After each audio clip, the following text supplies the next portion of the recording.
Assalamualaikum warahmatullahi wabarakatuh. Bismillahirrahmanirrahim. Alhamdulillahi rabbil alamin. Wassalatu wassalamu ala rasulillah wa ala alihi wa sahbihi ajma'in. Qala rabbi shrah li sadri wa yassir li amri wahlul 'uqdatam min lisani yafqahu qawli. Allahumma aftah lana qulubana fi talabil ilmi warzuqna ikhlasu fihi wal amalu bihi wan nashru bihi hatta ya'tiyana al yaqin. Allahumma aghnina bil ilmi wa zayyinna bil hilmi wa akrimna bit taqwa wa jamilna bil afiyah. Amin ya rabbal alamin. Amma ba'du.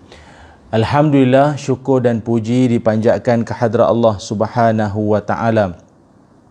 Dengan izin, ketentuan dan kasih sayang Allah, dapatlah sama-sama kita bertemu pada ruangan kesempatan live kuliah subuh yang bertemakan Tarbiyatul Aulad, yang kita telah pun masuk pada siri yang kedua pada kali ini. Setelah kita bersama-sama dalam siri yang pertama sebelum ini, iaitu berkaitan tentang suami isteri ataupun pasangan, ladang pahala, ladang cinta, ataupun perkahwinan itu adalah ladang pahala dan ladang cinta. Tu dia bangun dah anak ayah, namanya Alisha. Bangun dah. Aisyah duduk bawah, takut nanti jatuh sayang. Aisyah duduk bawah ya. Aisyah duduk bawah. Okey. Alisha dia siap-siap bangun dah pasal sekejap lagi dia nak pergi taskar dia Al-Fatih kan. Siapa nama sayang?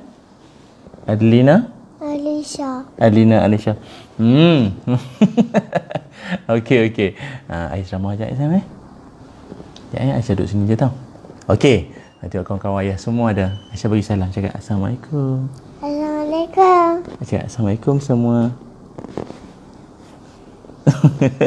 Okey, baik, muslimin, muslimat, rakan-rakan penonton-penonton, viewer, follower yang dimuliakan Allah semuanya.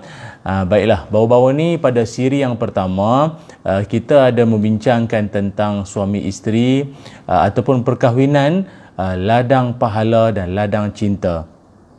Dan insya-Allah pada kesempatan kali ini kita akan berkongsi tentang tajuk yang ia juga berkait rapat dengan kita kehidupan rumah tangga, iaitu tentang pasangan penyejuk mata, penenang di hati. Penyejuk mata, penenang di hati. Baik, jadi Alhamdulillah, sekali lagi kita nak war-warkan, kita akan menggunakan kitab ini, kitab Tarbiyatul Aulad karangan Syekh Abdullah Nasihul Wan, yang saya kira ia sangat bagus dan padat dengan pengisian tentang pendidikan anak-anak, ahli keluarga, dan bagaimana untuk kita nak mengendalikan seisi keluarga kita insya-Allah dengan sebaiknya.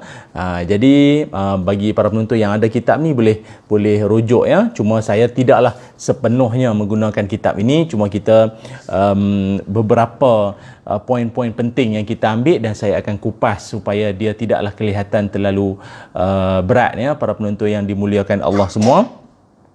Dan kita juga nak maklumkan bahawa kita punya live ataupun kuliah live subuh kita ini dibawakan oleh MTS FAS, dan mungkin ada yang tertanya-tanya MTS FAS itu apa, iaitu Mahat Tahfiz Sains Fatimah Az-Zahra, yang mana bagi para penonton yang nak menyumbang, yang nak berkongsi rezeki bersama-sama dengan Mak Tafiz, yang bagusnya adalah didaftarkan dengan Kementerian Pendidikan Malaysia, dengan Jabatan Agama Islam Selangor, kemudian dengan Perbadanan Wakaf Negeri Selangor, Lembaga Zakat Negeri Selangor. Jadi bagi anda yang berkongsi rezeki menerusi infak, wakaf, bayar zakat pun boleh, anda boleh tekan saja link yang telah saya sediakan di ruangan caption di atas tu, yang warna biru tu kan. Okey, anda tekan saja link tersebut dan anda boleh menyumbang semampu, seikhlas hati anda. Berapa nak bagi silakan. Yang penting biar kita sikit-sikit kita membantu, kerana apa yang kita bantu pada hari ini kelak akan membantu kita di hari akhirat. Dan jadi bagi para penonton juga, yang nak nak terus mengikuti kuliah-kuliah ini dan nak tahu bila lagi tarikh-tarikh berikutnya, anda boleh WhatsApp pada nombor yang telah saya letakkan di komen tu, yang komen lepas tu saya pinkan dengan jarum biru tu. Okey, itu nombornya. Ya, jadi anda boleh WhatsApp pada nombor tersebut dan saya nak pastikan anda nampak ke tidak nombor tu. Sekarang ni ada 46 yang like.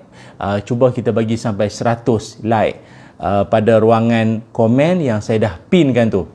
Cuba bagi like sampai 100, tengok dekat ruangan komen tu. Okey, menandakan anda nampak saya letak nombor tersebut untuk ketahui bila lagi kuliah siri Tarbiyatul Aulad ni ya.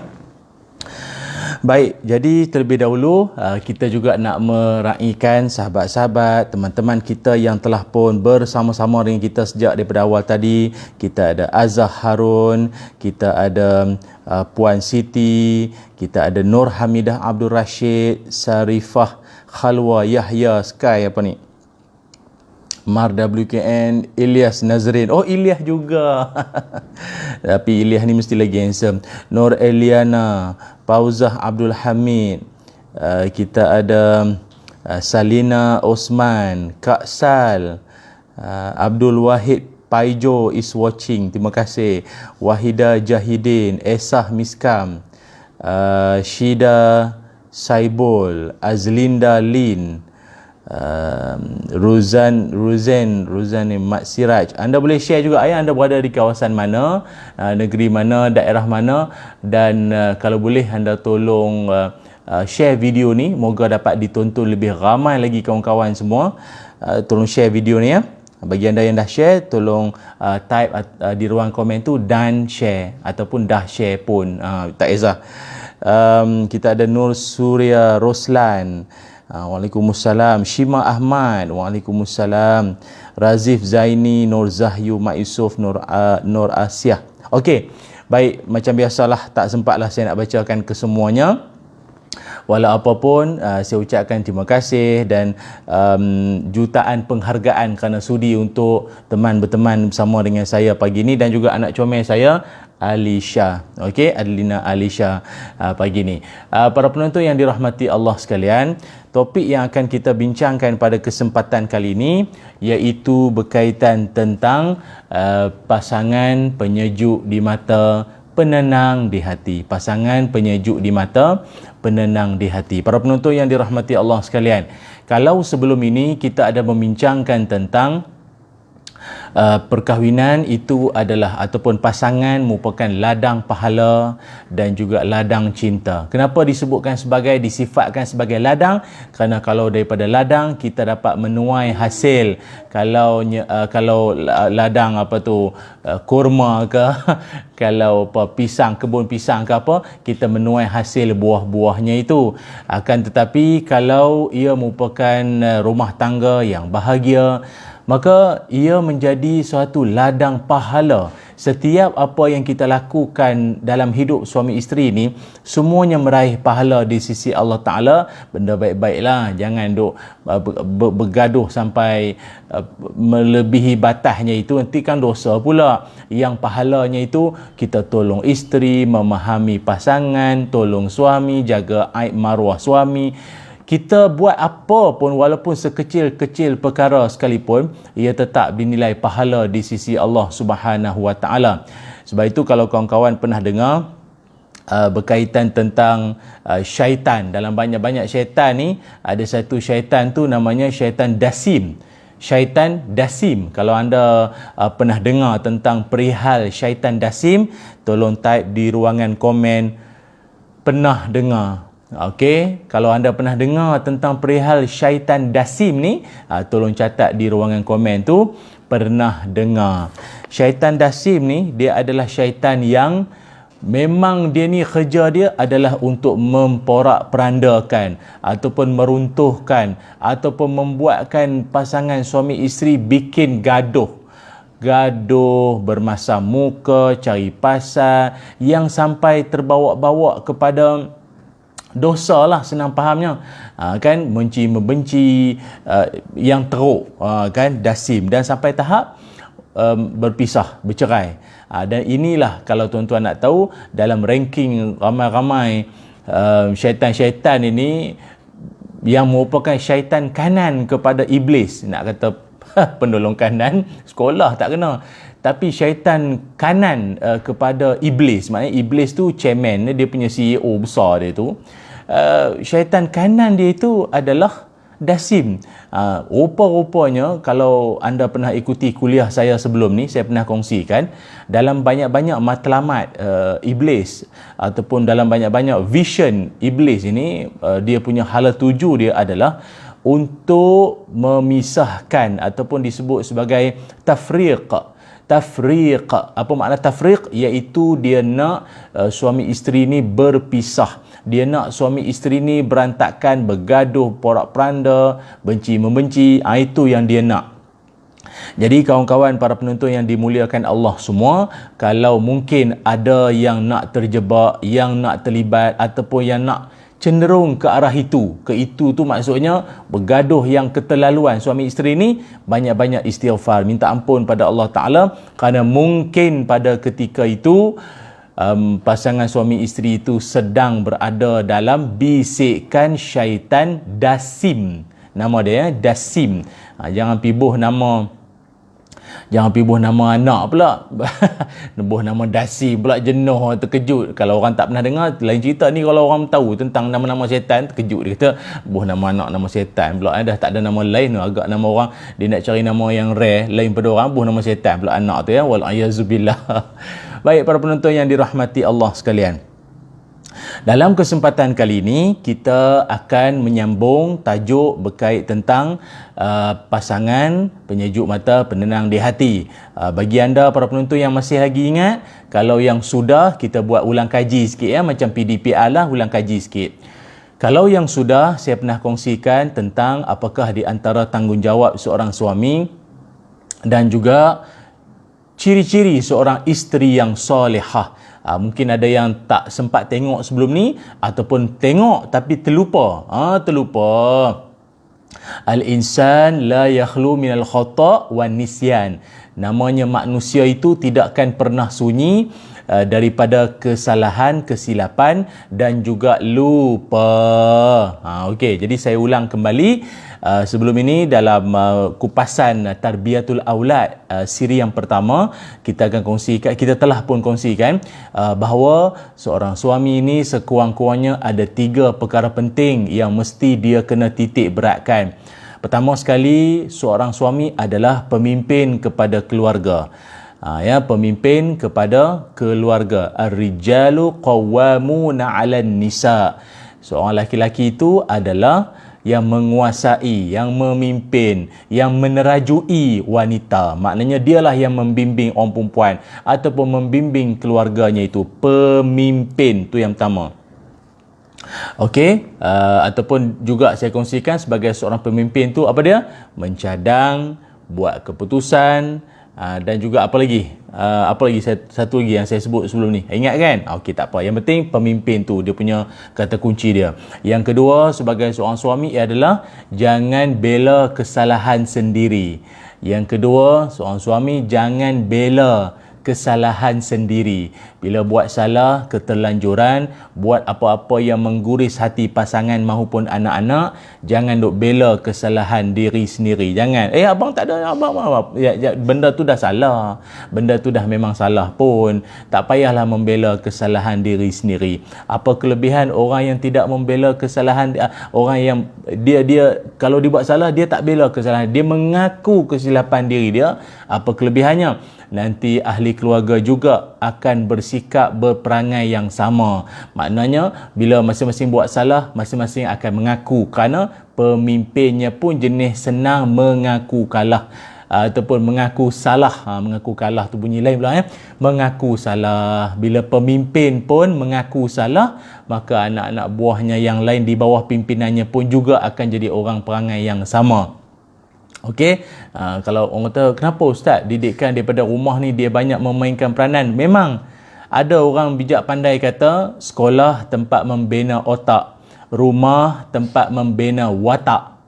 Saya ulang sekali lagi, sekolah tempat membina otak, rumah tempat membina watak. Jadi sedikit sebanyak watak anak-anak ni dibentuk dan bagaimana kecenderungannya itu dibina daripada rumah.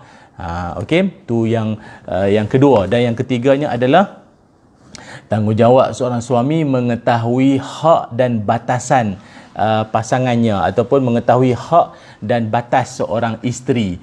Maknanya kalau dia nak marah, kalau dia nak macam mana sekalipun tindakan dia terhadap isteri, dia mesti kena tahu apa batasannya tu, apa limitasi dia. Jangan sampai tampar, jangan sampai mengasari, jangan sampai melakukan kezaliman terhadap isteri kita. Dan juga mengetahui hak, termasuklah nafkah. Dah kongsi dah sebelum ni tentang daruriyatnya, hajiatnya, tahsiniatnya, dan saya pun tak berhajat untuk nak mengulang kembali, sekadar kita buat revision sajalah, kita buat ulang kaji sikit-sikit je ya. Nafkah apa tu, daruriyat, hajiat, tahsiniat, maknanya kesemuanya ini adalah nafkah yang perlu diambil berat oleh seorang suami terhadap keluarganya.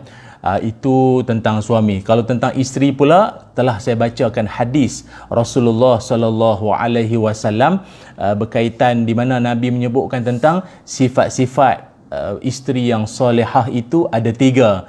Idza nazara ilaiha sarrathu, apabila engkau memandangnya, engkau akan rasa gembira, akan rasa seronok, hati jadi gembira bila engkau memandangnya. Juga saya kongsikan sebelum ni, bukanlah maknanya kerana dia tu cantik, ini bukan soal rupa paras. Luaran itu hanya sementara sifatnya. Tetapi maknanya setiap apa yang isteri kita cakapkan, suami kita lontarkan tu, dia menyejukkan hati tu, menjadi pendorong, menjadi penguat semangat di kala lemah, menjadi pemangkin jiwa kita di saat kita rasa kita down. Itu. Yang keduanya, sifat isteri yang solehah adalah wa idza amaraha ata'athu, apabila engkau memerintahkan, kau suruh, kau minta dia buat sesuatu, maka dia akan mentaatinya selagi ia tidak melanggar perintah Allah. Dan yang ketiganya ialah wa idza ghaba anha hafizathu, apabila ketiadaan suami di rumah, di sisi, maka dia akan menjaga maruah suaminya, dia akan menjaga air muka suaminya. Itu sifat isteri yang salihah yang kita sering kali doakan, Rabbana hablana min azwajina wa zurriyatina qurrata a'yun waj'alna lil muttaqina imama. Amin ya rabbal alamin. Para penonton yang dirahmati Allah sekalian, baiklah, kita akan masuk pada perbincangan pada kali ini, iaitu kalau bagi anda yang menggunakan kitab Tarbiyatul Aulad tu, yang sudah kita sampai ke muka surat 19, dan hari ini kita akan menyambung ke muka surat yang berikutnya, lebih kepada perbincangan bagaimana memilih pasangan.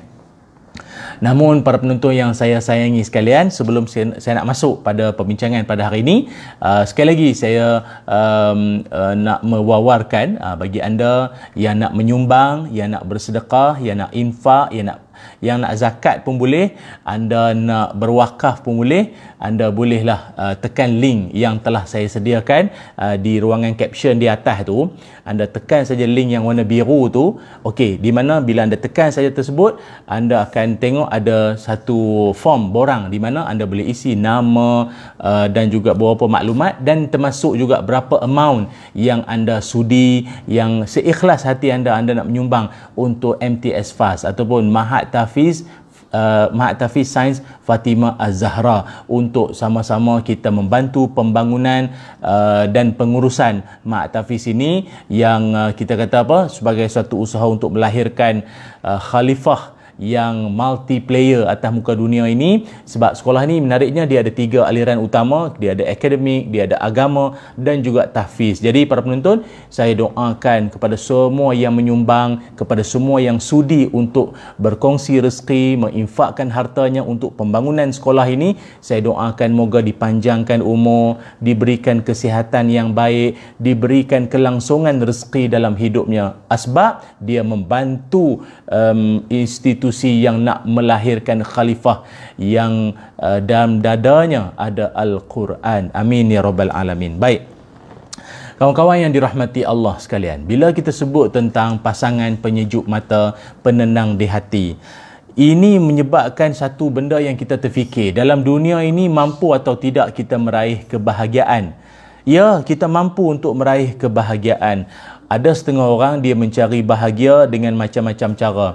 Ada orang dia mencari bahagia dengan dia hadir dalam majlis-majlis ilmu. Ada orang dia pergi mancing, tangkap ikan. Ada orang dia pergi kayuh basikal, panjat gunung, jogging. Ada orang dia pandang muka mak dan ayahnya. Ayah dan ibu,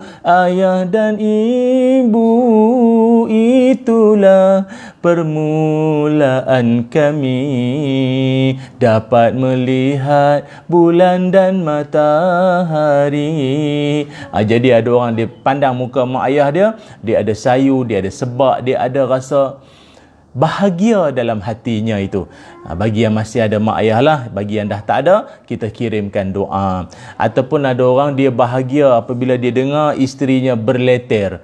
Dengar isteri dia beletir, oh dia rasa bahagia sungguh. Sekali-sekala kalau isterinya senyap, tak beletir sangat, dia rasa macam alam ni bagaikan sunyi seketika. Bagaikan alam ini terhenti seketika masanya itu. Sunyi sangat.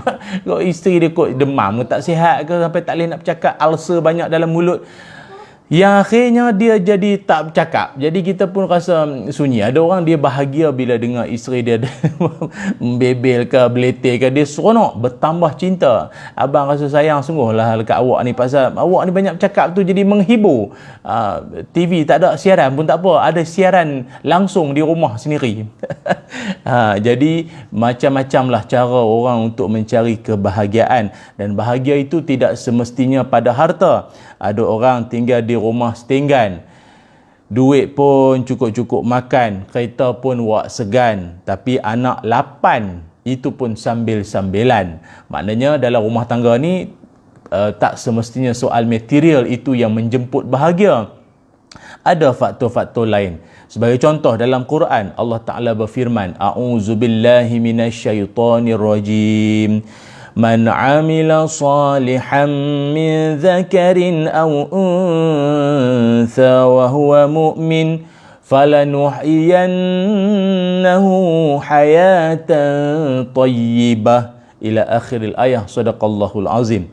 Allah berfirman, sesiapa yang beramal soleh daripada laki-laki ataupun perempuan sedangkan ia beriman, maka sesungguhnya kami akan menghidupkan dia dengan kehidupan yang baik. Kehidupan yang baik di sini membawa maksud, sebagaimana kata Sayyidina Ali, kehidupan yang baik ataupun hayatan thayyibah itu maknanya rasa cukup, qanaah. Cuba type di ruangan komen, tengok qanaah. Apa makna qanaah? Merasa cukup dengan apa yang ada. Merasa cukup dengan apa yang ada. Artinya kalau dia tengok orang lain dapat lebih, dia tengok orang lain serba-serbi dapat, dalam hati dia cukuplah apa yang aku dah ada ni pun dah memadai. Asalkan aku dapat beribadat, dapat solat, itu dah cukup dah, tak payah nak lebih-lebih sangat dah. Itu. Tapi kalau lawan pada qanaah, iaitu dia ada sifat tamak. Tamak ni dia nak lebih. Dia dah dapat banyak dah. Orang tengok pun dia, banyak dah kau dapat dah. Dia berasa tak cukup. Dia nak lagi, dia nak lagi, dia nak lagi. Namun kata Ali bin Abi Talhah daripada Ibnu Abbas radhiyallahu anhum, menyebutkan bahawa hayatan thayyibah di sini membawa maksud bahagia. Okey.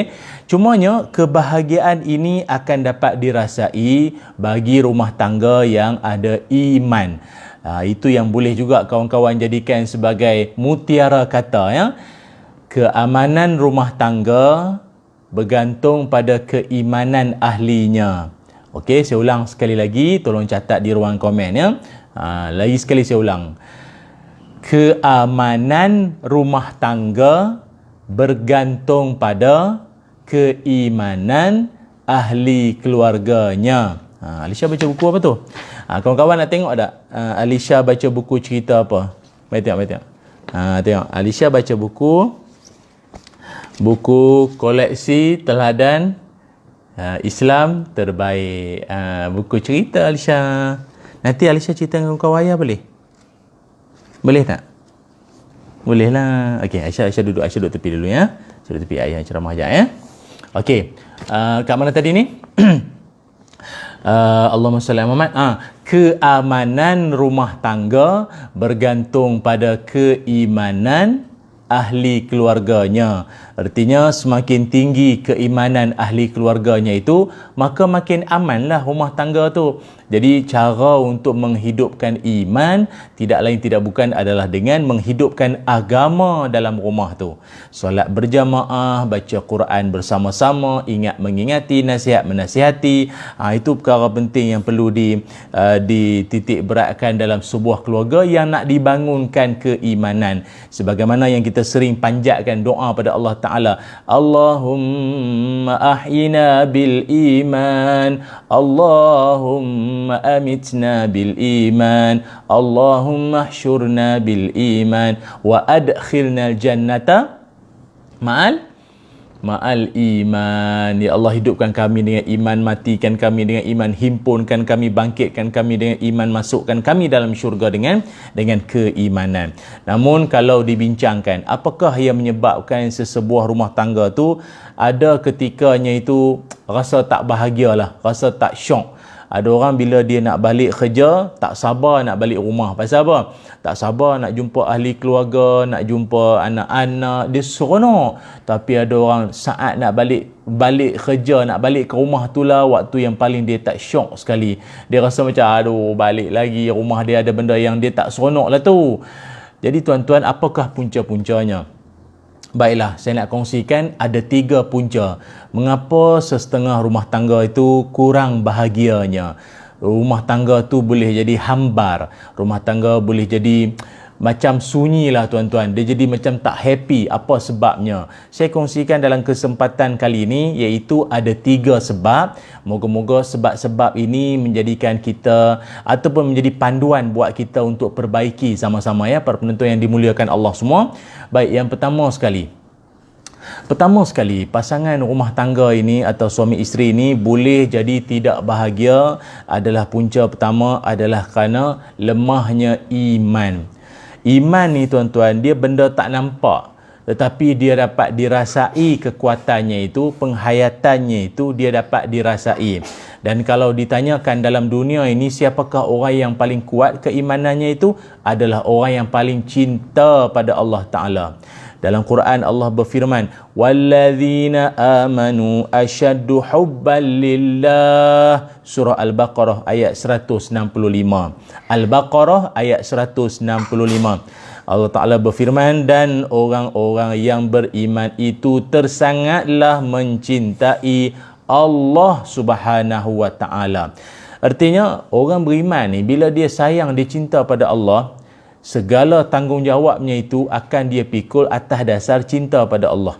Kalau kata dia sebagai seorang isteri, dia sayang suami dia, dia layan suami dia atas dasar dia cinta pada Allah, maka dia sayang suami dia.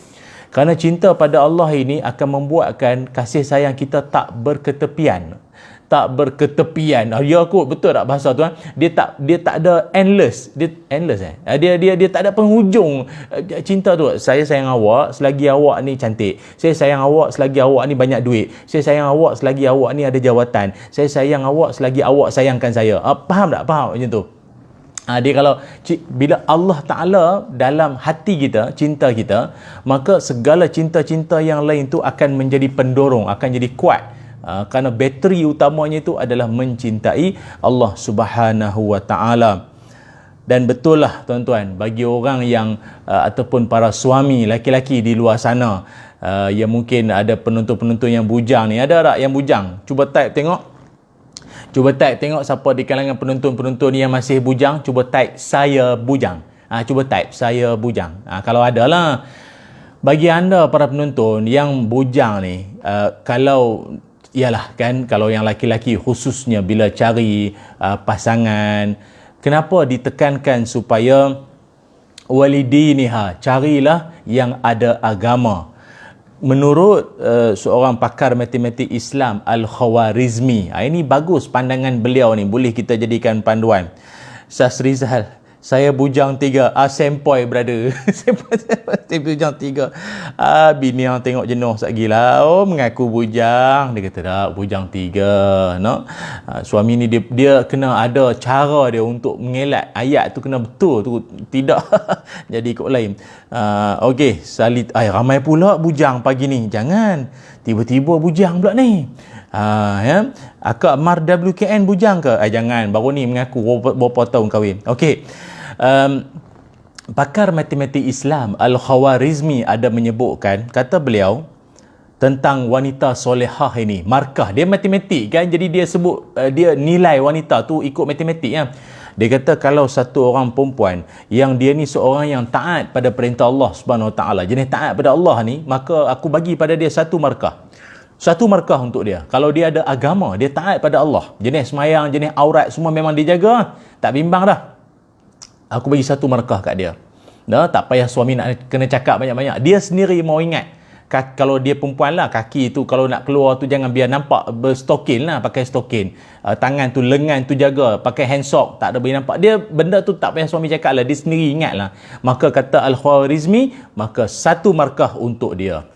Akan tetapi dia apabila ada agama pada dia dan dia juga wanita yang berharta, dia buat bisnes ke, jual karipak frozen ke, dia jual ayam kampung salai ke, ayam kampung itik salai, masak lomak apa, pes ikan asam pedas ke apa, dia buat bisnes. Jadi aku tambahkan kosong sebelahnya itu, maknanya sekarang berapa markah? 10. Tadi 1, sekarang ada kosong sebelah, jadi 10. Dan dia seorang yang ada agama, dia ada harta, dan dia juga seorang yang cerdik. Cerdik. Kalau meniaga tu, marketing plan semua tu memang hebat. Aku tambah lagi kosong sebelah dia. Jadi berapa markah sekarang ni? Jadi 100. Jadi 100. Dan dia juga seorang yang cantik, rupawan. Dia ada rupa memang menawan. Muka fotogenik. Ambil gambar tu fotogenik. Macam saya fotosintesis. Jangan marah pagi-pagi melawak sikit, tak boleh. Dia fotogenik. Ambil gambar tu, muka tu kunyitnya muka tu. Dia bersinar, flawless. Flawless nak sebut. Jadi aku tambah lagi kosong sebelah dia. Jadi berapa sekarang ni? Jadi 1000 kan? 1 0 0 0 3 kali kosong, so jadi 1000. Tapi kata Al-Khawarizmi, kata beliau, jika seorang wanita itu tidak ada agama dalam jiwanya, tak ada iman, jenis orang tak jaga agama dalam hidupnya itu, maka buang nombor 1. Agama tu kan tadi yang nombor 1. Buang nombor 1, maka tinggal apa? Kosong. Maka kosonglah nilai dia. Seorang perempuan setakat cantik saja, kosong. Perempuan setakat banyak duit saja, kosong. Perempuan kalau setakat dia tu cerdik saja, belajar tinggi saja, tapi tak ada agama, kosong. Itulah dia. Sebab itu para penonton yang dimuliakan Allah semua, apabila masing-masing dah dapat pasangan yang ada agama pula, mesti kena hargai. Ya sayang. Boleh. Boleh. Sekejap ya.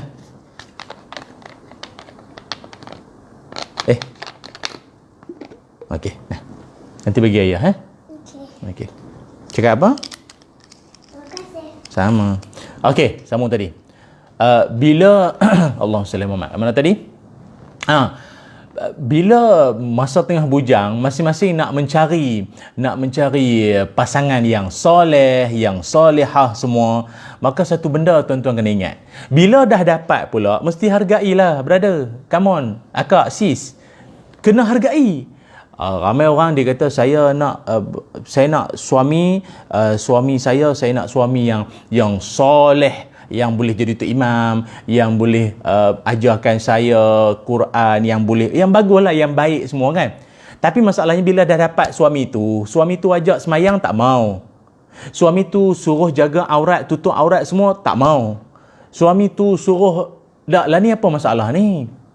Dulu nak sangat suami yang soleh, suami yang kata ala-ala ustaz gitu semua kan. Dak lah ni sekarang ni bila dah dapat, kenapa tak hargai? Itu persoalannya. Ataupun suami pun sama. Okey, minum duduk Sekarang ni persoalannya, apabila dah dapat pula isteri yang solehah, dah dapat isteri yang solehah pula, bila isteri tu tegur, apa pasal suami tak nak dengar? Bila isteri tu pesankan, isteri tu nasihatkan, tak nak dengar pula suami tu. Apa cerita ni? Isteri tu ajak, abang jomlah semayang jemaah jom. Tak apa nanti. Dulu bukan nak sangat ke isteri solehah, isteri ada agama bagai semua. Sekarang ni bila dah dapat, kenapa tidak hargai? Tolonglah para penonton yang saya muliakan semua. Kita ni dalam hidup, bila nakkan kebaikan itu berada bersama seiring dengan kita dalam hidup, hargailah kebahagiaan tersebut, anugerah tersebut. Okey, itu yang pertama. Dan mungkin kalau ada orang tertanya-tanya, tak faham lah ustaz, saya pun tak tahulah pasal apa sekarang ni saya tengok pasangan saya pun dah makin lama makin liar, makin dah tak apa nak dengar cakap ni apa. Ingat tuan-tuan, ada juga ulama berpesan pada kita, kalau mungkin ada sesuatu yang tidak kena dalam rumah tangga kita, maka lihatlah apa yang telah kita lakukan. What you give, you get back. What you give, you get back. Orang putih kata, apa yang anda berikan, maka itulah yang anda akan dapat. What goes around comes around. Apa yang anda berikan, anda akan dapat balik. Bercakap putih banyak pula begini. Sebagaimana dalam Quran, Allah Ta'ala berfirman, A'udzubillahi minasyaitonirrajim. Kalla bal rana ala qulubihim ma kanu yaksibun. Ila akhiril ayah. Sadaqallahul azim. Sesekali tidak, bahkan apa yang mereka kerjakan itu telah menutup hati mereka sedikit demi sedikit. Kata Allah, apa yang kita buat itu, apa yang kita lakukan dengan tangan kita ini, itulah yang akan memberi kesan pada jiwa kita. Pasal apa anak kita ni jadi malas nak semayang? Agaknya kot dia bila asal dia balik daripada asrama di rumah, kejut subuh, kita kata tak apalah, biarlah dia pun di asrama tak cukup tidur, biarlah dia balik rumah biar dia tidur dulu. Elok.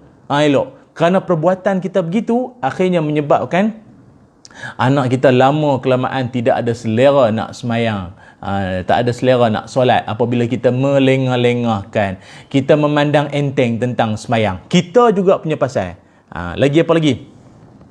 Mungkin kita membiarkan isteri kita, dia mesra alam sangat dengan laki-laki lain, kita biar. Tak apalah, isteri saya ni memang dia jenis mesra, biarlah dia nak berseronok.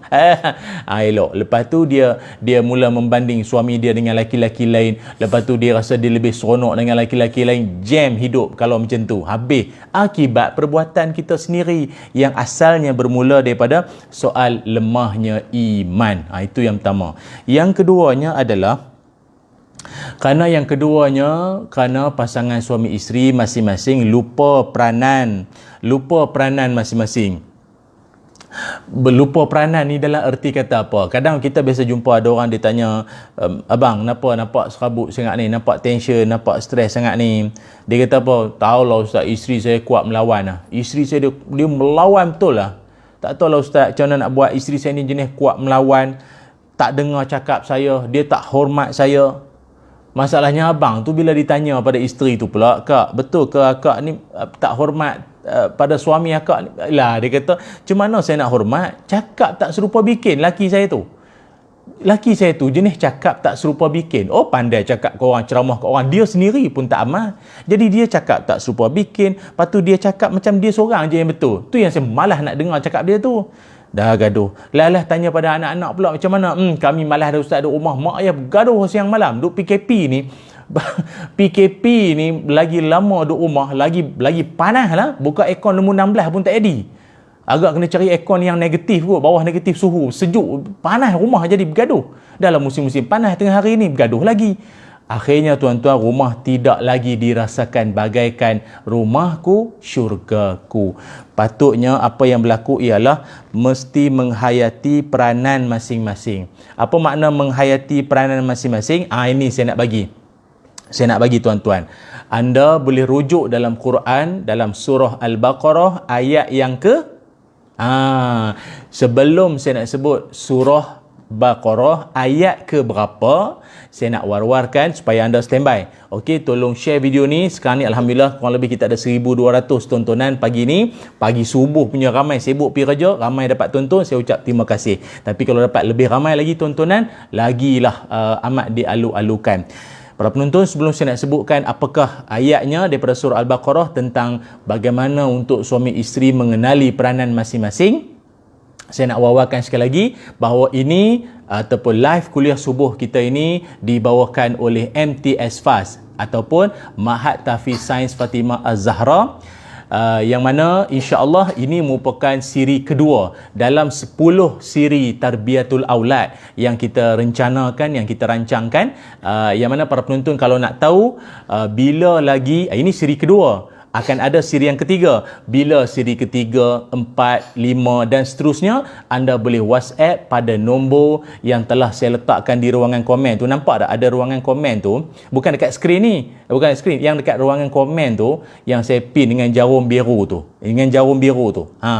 Para penonton, dekat situ ada nombor. Anda boleh WhatsApp nombor tersebut untuk nak tahu bila lagi kuliah live Tarbiyatul Aulad bersama Ustaz Ilyas yang seterus-terusnya. Okey, boleh WhatsApp. Sekarang ni dah 166 orang yang tonton dekat komen tu, yang tengok dekat komen tu, tolong yang like, yang tonton pula, yang like. Jadi tolong bagi 200 boleh? 200 like dekat ruangan komen yang saya pin dengan jarum biru tu, menandakan anda nampak nombor tersebut. Okey, dan yang keduanya, bagi para penonton yang dirahmati Allah sekalian, nak menyumbang, nak infak, nak berikan ataupun kongsikan rezeki anda dengan MTS FAS Mahat Tahfiz Sains Fatimah Az-Zahra ini, anda boleh tekan link yang telah saya sediakan di ruangan caption. Ada link warna biru tu, anda tekan situ saja, nanti akan keluar satu form ataupun satu borang, ada muka saya kot kat situ tu. Kan? Yang pentingnya yang ori lagi handsome lah. Kan, anda tengok situ, anda boleh tekan dan anda boleh isi beberapa makluman di situ, nama, dan yang pentingnya berapa amount, berapa jumlah yang anda nak berikan mengikut keikhlasan hati anda, mengikut kemampuan anda. Yang penting biar sikit-sikit asalkan kita berterusan buat benda baik, benda amal soleh ni. Dah 229, 200, kat 300 dah penonton tu. Terima kasih para penonton semua sudi untuk like, komen yang telah saya letakkan di ruangan caption tu ya. Jom kita menyumbang. Mudah-mudahan dengan lahirnya ramai khalifah yang multiplayer, serba boleh ini, mereka insya-Allah jadi golongan yang dapat memimpin umat di akhir zaman ini. Okey, dan saya doakan pada semua yang menyumbang, moga Allah panjangkan umur tuan-tuan, Allah berikan rezeki yang didatangkan dengan tak disangka-sangka, Allah bagi anak-anak tuan-tuan jadi soleh dan solehah, amin ya rabbal alamin. Okey, baik. Tadi saya janjikan pada para penonton semua surah Al-Baqarah ayat yang keberapa tadi? Okey, surah Al-Baqarah ayat 187. Surah Al-Baqarah ayat 187. Yang mana daripada ayat ini kita akan pecahkan 3 perkara utama. Okey, Allah Subhanahu wa taala berfirman, a'udzubillahi minasyaitonirrajim. Saya ambil sebahagian ayatnya. Firman Allah Taala, kalau tuan-tuan perasan, ayat ini dia masih lagi bertemakan puasa Ramadan. Ingat tak? Ya ayyuhallazina amanu kutiba alaikumusiyam. Wahai orang beriman, difardukan ke atas kamu berpuasa sebagaimana umat-umat sebelum kamu berpuasa. Dan ayat ini merupakan lanjutan pada ayat berkaitan tentang puasa Ramadan tersebut. Jadi kawan-kawan yang saya muliakan semua, antara ayatnya Allah Ta'ala berfirman, hunna libasul lakum wa antum libasul lahun, ila akhiril ayah. Allah Ta'ala berfirman, isteri-isteri kamu itu adalah sebagai pakaian bagi kamu, dan kamu suami pula sebagai pakaian bagi mereka. Ni apa cerita pakaian ni? Kata para alim ulama ataupun dalam tafsir Ibnu Katsir menyebutkan, menurut Ibnu Abbas, Mujahid, Qatadah, mereka itu isteri maknanya sebagai pemberi ketenangan kepada suami. Itu umpamanya pakaian tu. Kalau musim sejuk, pakai pakaian sejuk, jadi kita pun terlindung daripada beku, daripada demam, sesama yang melampau. Dan suami sebagai pemberi ketenangan kepada isteri. Ataupun boleh saya pecahkan begini. Kalau pakaian, biasanya dia ada 3 fungsi utama. Pertama, menutup aurat. Kedua, melindungi diri. Ketiga, sebagai perhiasan. Betul tak kawan-kawan semua? Perhiasan, pakaian ni biasanya ada 3 tu. Saya ulang sekali lagi. Menutup aurat ataupun aib. Yang kedua, melindungi diri. Dan yang ketiganya sebagai perhiasan. Apa kaitannya dengan hidup suami isteri? Saya sebutkan ya. Pertama, pakaian ini menutup aurat. Jadi sebagai seorang isteri maupun suami, kepada pasangannya mesti saling tutup aib satu sama lain. Kena cover, bukan cover lain, kena tutup aib satu sama lain. Suami tu tidur berdengkur macam mana pun, jangan duk cerita ke orang. Suami tu ada berapa jerawat dekat belakang badan ke apa, jangan duk cerita kat orang. Aib-aib, benda kayap, kurap, jangan duk cerita. Pasangan punya aib ni jangan duk cerita kat orang. Orang kata cantiknya bini kau tu ya, untung dapat. Dia kata, bini aku kau nampak je macam tu. Padahal, nampak. Padahal apa? Jangan duk cerita kat orang, tak boleh. Aib. Nampak? Itu kan pakaian. Umpama pakaian menutup aurat ataupun saling menutup aib satu sama lain. Yang isteri pun sama, yang suami pun sama. Yang keduanya, pakaian ni adalah untuk melindungi diri daripada cuaca yang ekstrim, melindungi diri. Maka pasangan suami isteri pun sifatnya mesti sama, iaitu mesti melindungi satu sama lain. Jangan buat zalim, jangan sakiti, jangan sampai berkasar dengan pasangan masing-masing. Ada kes suami isteri ketuk suami dia guna batu lesung tumbuk sama belacan tu. Dia ketuk suami dia, suami tak nak beli baju raya. Astagfirullahalazim, brother. Akak, apa mengamuk sangat tu? Pakai lesung batu dia empuk suami dia. Suami tak nak beli baju raya. Ya Allah, bincang elok lah kak. Takkan baju raya punya pasal dia empuknya suaminya tu. Maksud so khabar tuan-tuan. Beberapa tahun sudah lah. Harapnya musim Covid ni dia insaf lah, jangan duk jadi macam tu lagi. Itu yang kedua. Yang ketiganya ialah pasangan ini diumpamakan pakaian kerana sebagai perhiasan ataupun kebanggaan.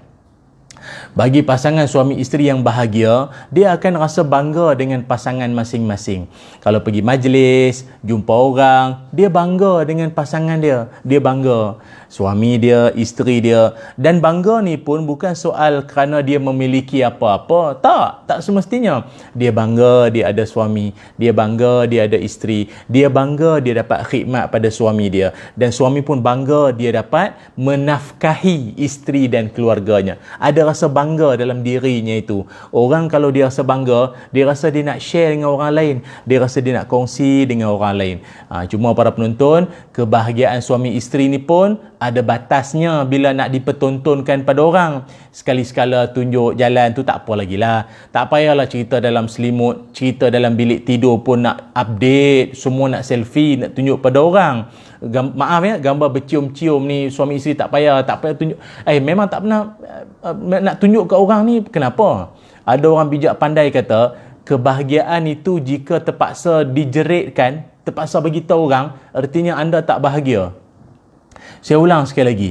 Kebahagiaan itu kalau sampai tahap anda kena bagi tahu orang, kena jerit bagi tahu orang, maknanya anda sibuk hari-hari bagi tahu orang. Sekali-sekala tak apalah, kongsi, share. Tapi kalau sibuk sangat hari-hari tak ada cerita orang lain, cerita kau punya bini kau je, cerita laki kau je hari-hari kat Facebook tu, tu tanda tak berapa bahagia tu.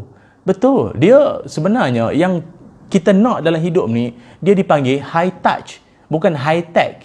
Apa makna high touch? Banyak ni, dia panggil apa? Sentuhan tu lebih banyak berbanding high tech. High tech ni kita dengan teknologi, dengan gadget semua ni.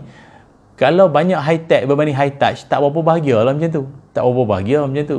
Sebab itu para penonton, itu ada 3 perkara penting yang dapat kita ekstrak daripada surah Al-Baqarah ayat 180 187 berkaitan tentang bagaimana untuk mengingatkan pasangan suami isteri akan peranan masing-masing, insya-Allah.